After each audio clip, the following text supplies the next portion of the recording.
Hello and welcome to another episode of Psychotech. And today we are going to be examining probably one of the more common questions that I always get, and that is, well, how do I choose a laptop for X? Whatever occupation or job or what have you you're looking at doing. So I thought I would put together a very simple guide to give you a little bit of ability to kind of answer a few of your own questions, because very often when people ask me that question, I have to answer it with a question. So let's dive into why that is.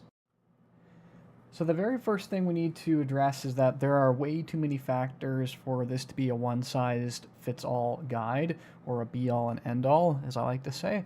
So with that being said, this is only going to scratch the surface on a few things that you can consider when you are purchasing your laptop. So please consider this a bit of a disclaimer.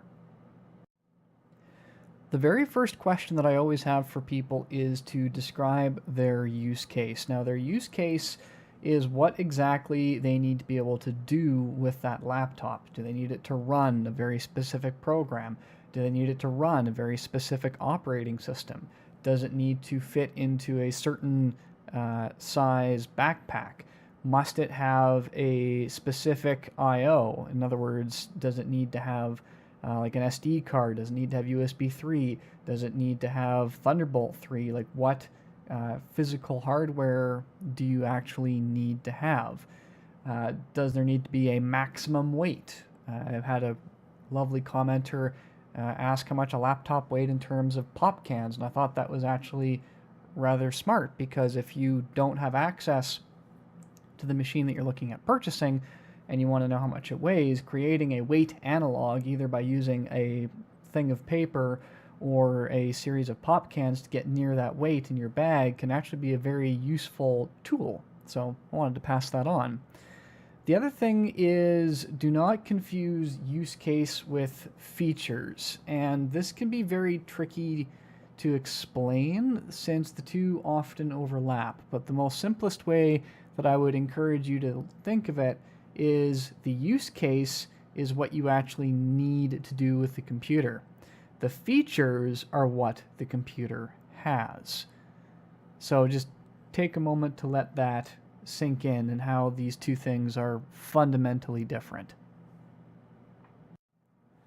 Alright, so once you've narrowed down what exactly you need your computer to be able to do, you can then start looking for software and hardware configurations that will actually allow you to do that.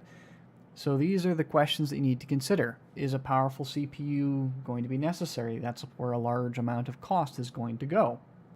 You want to check the system requirements of the programs that you intend to run.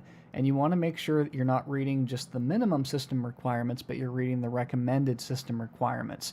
It might seem like an antiquated thing to do to actually check to see that the software that you need to run is actually within the specs of the machines that you're configuring and looking at, but that's the reason why these companies put out that information, is so you can make better, more informed choices if you take the time to read it.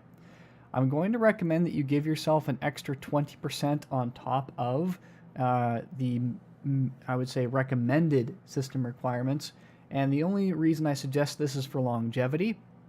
If you want that laptop to last you for several years, and that software is going through constant updates, just because your computer meets the recommended requirements today doesn't mean that new features aren't going to bump those system requirements up in the future, and you want to make sure that you've got a little bit of room to grow. The other thing you need to consider is, are you going to benefit from having a dedicated graphics processing unit or a dedicated graphics card? If that's required for your workflow, then it might be something that's going to influence your purchasing choices and decisions. However, if it's not required, that gives you a significant amount of freedom in other areas of purchasing. You need to consider whether or not if storage is important for you, or are you doing most of your work in the cloud? Is thin and light, or the form factor, the aesthetics, the design, is that important to you? If it is, you need to be honest about this going into how that might influence what you purchase and the impact that it might have on all the other areas.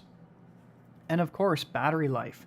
The whole idea of most laptops is to have a portable workstation, and you need to decide the minimum and maximum amount of battery time that you believe is acceptable to you. Now, the temptation is to say yes to all of these questions. Yes, power is necessary. Yes, I need a dedicated GPU. Yes, I need storage. Yes, thin and light's important. And yes, battery life is important.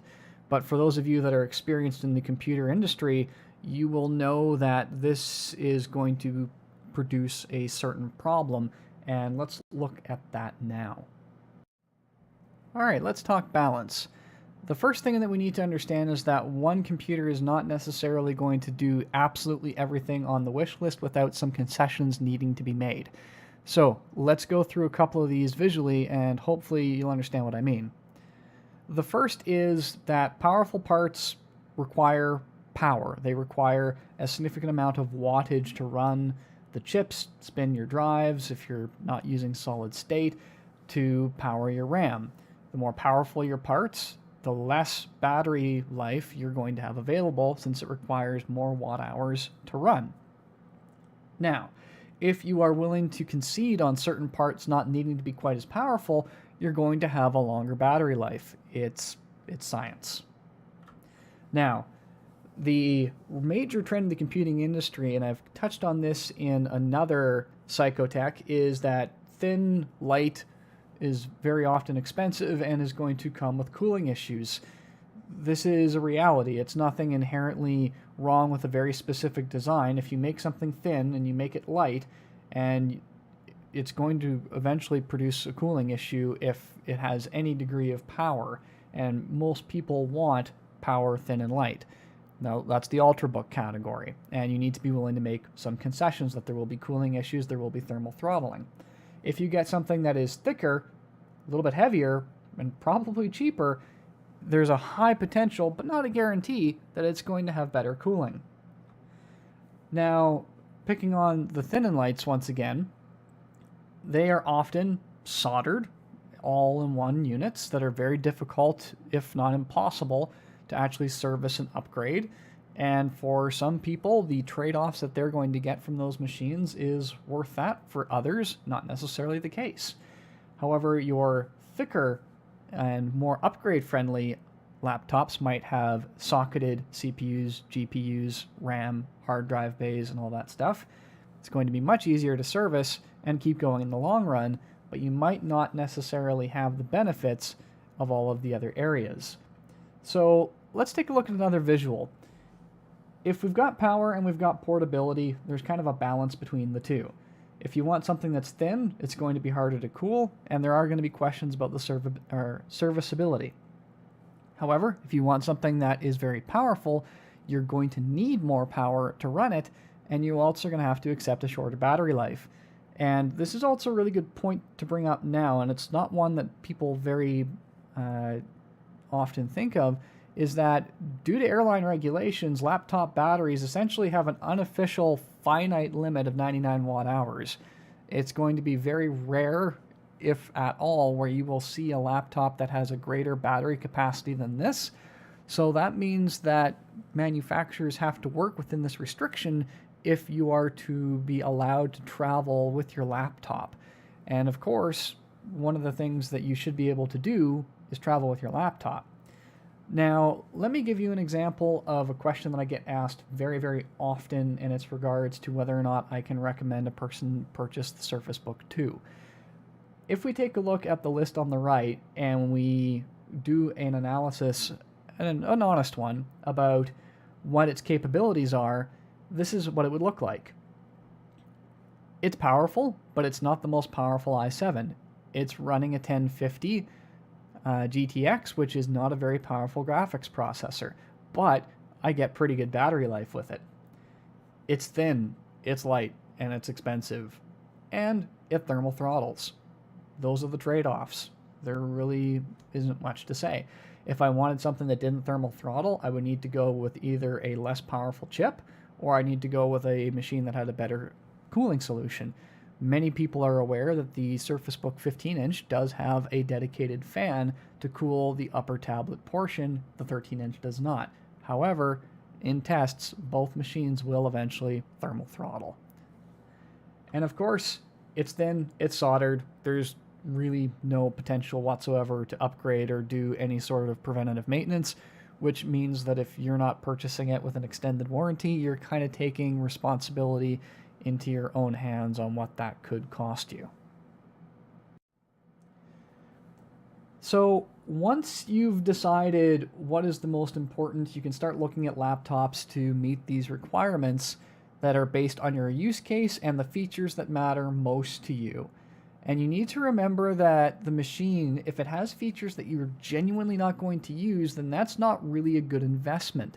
And that's, again, using the Surface Book 2 as an example, one of the chief reasons that I have to steer people away from it is if you're not going to use every single thing that that machine has to offer, there are definitely far more financially responsible options for you as well.